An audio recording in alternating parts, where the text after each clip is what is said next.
The coronavirus outbreak has had a devastating impact on the jobs market, with more than 36 million Americans filing for unemployment since the coronavirus outbreak.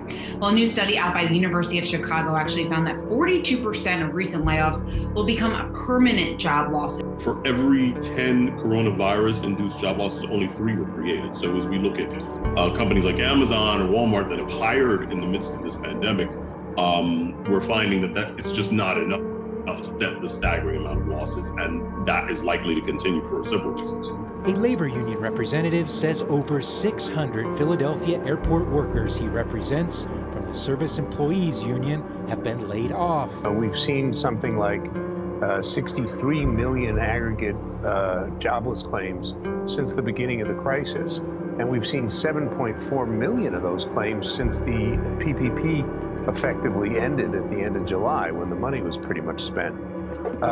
That's a lot. That's a lot of jobless claims. At the when you start to funnel that back into the economy, you're talking about a major crimp in consumer and household spending and household income, and this is going to have a continued ongoing effect for a long time.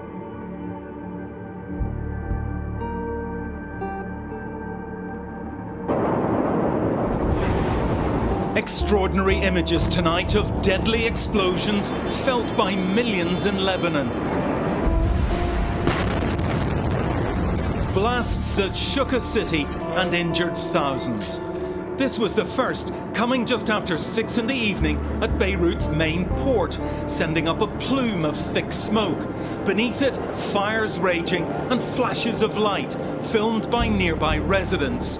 None of them could have guessed what would happen next. A second massive explosion that some described as like an earthquake. A mushroom cloud of debris and seawater blasted into the air. The detonation was heard 200 miles away in at least 2 other countries. One day after the massive explosion shook Lebanon's capital of Beirut, the death toll in that city has risen to 135, with 5,000 others wounded. Authorities say the death toll is almost certain to rise further as search operations continue and the number of missing remains unknown. Ammonium nitrate stored at a warehouse in the Beirut port has emerged as a possible spark that caused the catastrophic blast. It's still not clear what exactly led to the ignition, but many point to the 2,700 metric tons of the unsecured and volatile chemical compound.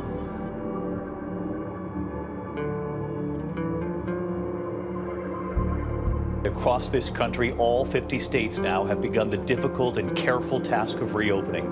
But there's something else playing out tonight, right in the middle of all of this. Families already worried about coronavirus, thousands of them now forced to flee their homes. A state of emergency at this hour in Michigan, one of the hardest hit states from the virus, now facing this.